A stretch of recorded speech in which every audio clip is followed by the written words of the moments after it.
Olá, querido aluno, querida aluna, estamos de volta aqui ao professor Vitor Kessler, dando continuidade ao curso BI Parte 2, né, que eu chamei assim, aqui dentro do Provas de TI. E aí vamos começar a responder questões de concurso sobre o modelo dimensional, começando por essa do CESP de 2021, Banese, área de Informática e Desenvolvimento.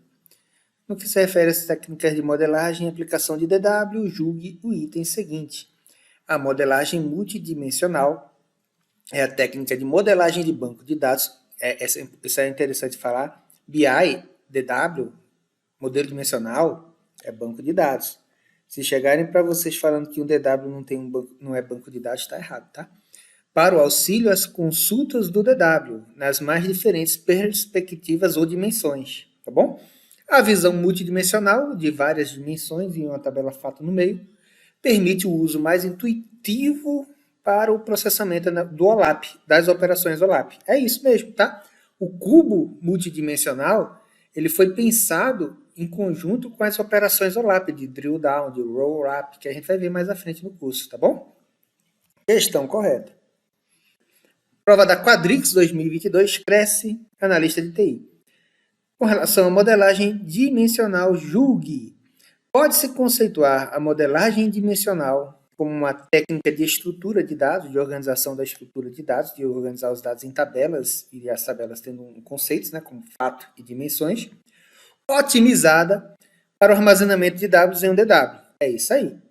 Que tem como objetivo a otimização do banco de dados para uma rápida recuperação dos dados por meio das operações OLAP. Questão correta. Tá? Então veja que onde tem modelagem dimensional, onde tem DW, onde tem OLAP, um negócio, onde tem recuperação de informação, né? Aqui eu poderia até dar uma tabocada no examinador, porque você recupera informações a partir das operações OLAP, né? Porque a ideia é extrair informações de base de dados para a tomada de decisão. Mas ele deixou isso aqui como certo. Como está 99% da questão certa, isso aqui parece que foi uma leseira do examinador. Está tudo certo. Mas eu teria entrado com recurso. FAMPRESP 2022, analista de previdência complementar. Comercial. O cara do comercial tinha que entender um pouquinho de DW. Modelos dimensionais e datamarts são apropriados especificamente quando existe um padrão de utilização previsível. Datamart, né? Datamart é um pedaço de DW. Utilização previsível não é previsível, né? As informações que você extrai das bases de dados, dos dados, não são previsíveis. Você precisou criar um modelo dimensional, pensar numa estrutura de tabela fato e tabelas de dimensões, executar diversas operações OLAP em cima desse cubo multidimensional para conseguir chegar na extração da informação. Por isso, a questão está errada. CESP 2023, CEPLAN de Roraima, Secretaria de Planejamento e Tecnologia da Informação. No que se refere aí vai. No que se refere às características de um banco de dados relacional, não tem nada a ver com banco de dados relacional, a questão tem a ver com dados dimensionais. Mas aí vem a questão, né? Em contraste com os modelos relacionais, os modelos dimensionais ou modelos de dados dimensionais Kimball é o cara que desenvolveu, que pensou pela primeira vez nesse modelo dimensional com a tabela fato e dimensões para conseguir recuperar os dados, as informações, né? Fazer as consultas OLAP e conseguir retorno mais rapidamente. São estruturas normalizadas, não são normalizados via de regra. O que a gente pode ter no modelo Snowflake é a normalização das dimensões, mas a tabela fato continua desnormalizada. Então, questão errada. Lembre-se, pessoal, sempre que o examinador vier com a historinha aqui de modelo dimensional é normalizado, tá errado. Quadrix 2022, aquela prova do Cresce. A vantagem dos modelos dimensionais é que eles são adequados tanto para o uso em DW quanto para o uso em ambientes relacionais. Não, em ambientes relacionais você utiliza tabelas relacionais. Um modelo relacional, tá? Questão errada. CESP 2022 FUNPRESP. Na modelagem dimensional, datamarts devem ser criados e utilizados para dados de resumo. Muito bem. Essa tá difícil, hein, CESP? E o examinador dessa prova aqui, ele bateu a cabeça e falou datamart e modelagem dimensional. Eles são criados e utilizados para dados de resumo. Não gosto muito dessa questão não, viu, pessoal? Porque você tem um nível de agregação detalhado na tabela, nas tabelas de dimensões, que você consegue aumentar ou diminuir a granularidade das tabelas de dimensões, e as tabelas a fato, né, as vendas, normalmente você coloca uma venda por linha, né? Você não está usando dados de resumo, mas no final das contas, o que você vai criar como saída, né, como informação, são resumo desses dados. Mas tá errado, tá vendo? Tá errado. É complicado. Tem hora que eu acho que essa questão está certa, tem hora que eu acho que essa questão está errada. Mas foi colocada errada, trouxe aqui só para a gente ter raiva do Sebrasp. Quadrix 2022. Foi Sebrasp? Foi. CFFA. Analista de TI. Referente à modelagem dimensional, ao CRISP-DM mineração, modelagem dimensional é a forma de organização de dados que visa atender às necessidades de consulta para tomada de decisões. Questão correta, trouxe a ideia de que BI é para tomada de decisões, ele é feito, os dados estão organizados em um modelo dimensional, tranquilo. Mais uma aqui da Quadrix 2022. Modelagem dimensional não utiliza dados granulares. É errado, né? A granularidade dos dados é uma das características inerentes ao modelo dimensional. Seu dado pode estar num grânulo organizado graças à organização das tabelas em fato e dimensão. Seu dado pode estar num nível de granularidade menor, maior, na verdade, né? Você tem mais grãos, a granularidade está maior. Aí você tem você está vendo os dados pelo dia, né? Aí você vai diminuindo essa granularidade, esse nível de granularidade, e vai aumentando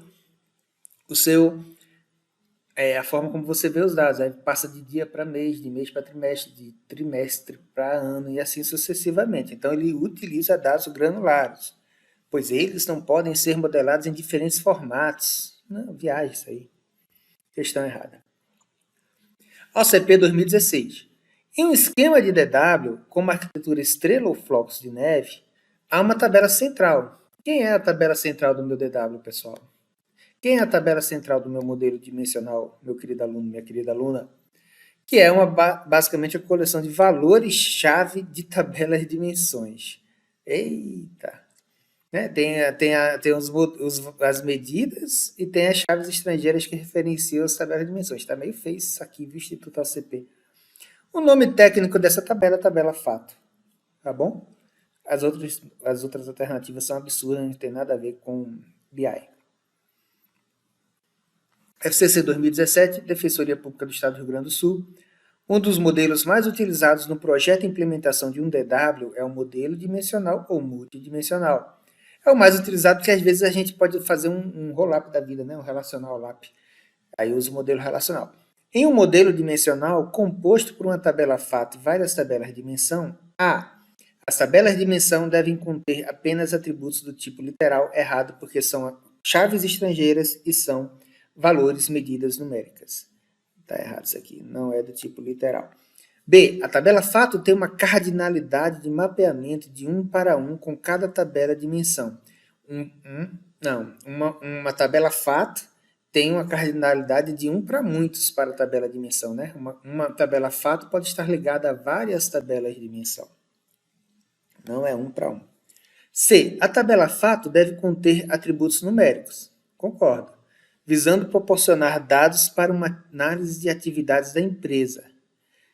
O deve está forte porque tem tabelas factless, que são tabelas que não têm atributos numéricos, né? Ela só tem as chaves estrangeiras, que não necessariamente uma chave estrangeira é um valor numérico, ela pode ser um código, pode ser algo alfanumérico, né? Depende do modelo de negócio que está sendo mapeado. Eu não gosto dessa aqui, para mim está errado, mas deixa eu ver aqui as outras, né?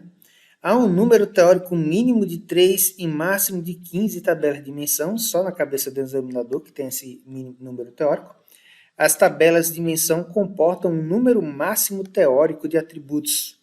Não comporta. Não tem teoria que restrinja a quantidade de atributos ou de tabelas de dimensão. Logo, a letra C, como eu bem expliquei para vocês, é o nosso gabarito. CESP 2022, Petrobras, Engenharia de Software. Julgue o item seguinte a respeito de DW e OLAP. Em um data warehouse, as tabelas contendo dados multidimensionais são denominadas tabelas de fato. Normalmente elas são muito grandes. Elas são maiores do que as tabelas de dimensão, porque a tabela de dimensão só vai guardar, vamos dizer assim, o que é cada um daqueles descritores possíveis para um determinado valor que está na tabela de fatos. Elas contêm dados multidimensionais? Sim. Né? Tem as chaves estrangeiras lá. Eu acho que isso está certo. Ainda bem que acertei, né? Porque elas são grandes, elas contêm dados multidimensionais. Você procura um erro aqui e não acha, né? FUNPRESP 2016, CESP, especialista em TI. Na modelagem dimensional, as tabelas de dimensão estão menos sujeitas ao processo de desnormalização que as tabelas fato. De fato, né? Se você usa o Snowflake, você normaliza as tabelas de dimensão, deixando elas não desnormalizadas. Por isso, o gabarito... Mas não, ó. Não. Aí aqui eu vejo, né? Porque assim, de fato, todas as tabelas não estão normalizadas. No Snowflake você normaliza. O examinador excluiu isso do seu pensamento. E tanto as tabelas fato como as tabelas de dimensão estão igualmente sujeitas ao processo de desnormalização no modelo estrela, porque no modelo Snowflake não. Gabarito confuso aí. 2020, Ministério da Economia, Ciência de Dados. Uma tabela de fatos registra dados dimensionais que explicam os fatos registrados. Sim. Peraí. Não. Sim, não. Os dados dimensionais, que são as tabelas de dimensão, você guarda as chaves estrangeiras dela na tabela de fatos. Então, talvez, agora eu vou ficar com de fato direto. Registra-se dados dimensionais, sim. E esses dados dimensionais, as chaves estrangeiras, elas vão na tabela dimensão, que tem explicações para os fatos registrados, explicações, descrições para as vendas. Mas está errado, tá bom. Porque os eu estou sendo muito purista aqui. A tabela de fatos registra os fatos ou medidas, ou o que é importante no seu modelo de negócio que você está trabalhando. E as tabelas de dimensão registram os dados que explicam os fatos registrados. É nesse contexto aí que está errada essa questão. Viajei aqui. De 50 questões eu vou sempre errar uma ou duas, é normal. Prova do CESP, Sebrasp 2022, FUNPRESP, analista de previdência complementar, área de atuação comercial. Ele mostra uma tabela vendas, que é uma tabela de fatos. Por que ela é uma tabela de fatos? Porque ela tem 3 chaves estrangeiras para 3 dimensões e ela traz medidas diversas. Ela traz lista dos produtos vendidos por venda, que era para ser uma dimensão, mas eles desistiram de fazer isso, deixou o negócio lá desnormalizado. E traz ainda nome das lojas. Tranquilo. Pessoal, não é obrigatório você transformar todas as informações que descrevem um fato em dimensões. Você pode ter dimensões degeneradas. Considerando a estrutura de tabela acima relativa à empresa de comércio que tem várias lojas físicas em uma cidade, que foi utilizada a modelagem dimensional para criar a tabela fato de vendas da empresa, tá bom? Julguem o item a seguir. Nada a ver com a tabelinha, né? No modelo dimensional, a tabela fato deverá refletir o maior número de informações para os negócios, sejam números ou não. Não, para mim não, tá? Porque você também guarda essas informações nas tabelas de dimensões. Muitas vezes é comum você, as informações de data estão em outra tabela, tá bom? Você só tem a chave da data aí. CESP 2016, TCE de Santa Catarina. No que concerne a modelagem dimensional, auditor fiscal de controle externo. Um modelo dimensional é composto por uma tabela, com uma chave simples, denominada tabela de fatos. Não necessariamente a chave é simples. Normalmente a chave é composta. Muitas vezes você não tem uma chave primária na tabela de fatos. A chave primária são as diversas chaves estrangeiras para as outras dimensões, porque elas em conjunto elas são únicas para cada linha da tabela de vendas. Por isso que você pode fazer a utilização das chaves estrangeiras para formar uma chave primária. Então, continuando, é composto por uma tabela com a chave simples, não necessariamente. Você pode ter, como eu expliquei, mais de um atributo para fazer a chave ser considerada estrangeira. E um conjunto primária e um conjunto de tabelas maiores que contém chaves compostas conhecidas como tabelas de dimensão. Ele inverteu. As tabelas de dimensão normalmente têm uma chave simples, normalmente. E as tabelas, de fato, vão ter mais dados, mais linhas, são maiores, porque são as vendas da organização, que contêm chaves compostas, que são as chaves estrangeiras combinadas. Beleza, está invertida aqui, questão errada. Prova da FUNPRESP, aquela mesma prova, repete-se aqui o enunciado e vem a pergunta aqui embaixo. As dimensões devem ser designadas por uma chave primária. Na tabela de fatos. Vixe, Maria. É uma outra tabela aqui, né? Bonitinho. As dimensões devem ser designadas por uma chave primária. Gente, as dimensões têm chave primária dentro delas. Elas são designadas para essas chaves primárias, mas elas são alcançadas pelas chaves estrangeiras na tabela fato, né? A tabela fato, ela faz referência às chaves primárias das tabelas de dimensão por meio das chaves estrangeiras. Então, tranquilo isso aqui. As dimensões possuem chave primária. Certo. Tá bom? E com isso, pessoal, a gente vai dar uma paradinha para o módulo não ficar muito grande. Espero que você esteja gostando. Daqui a pouco a gente volta e boa prova para você.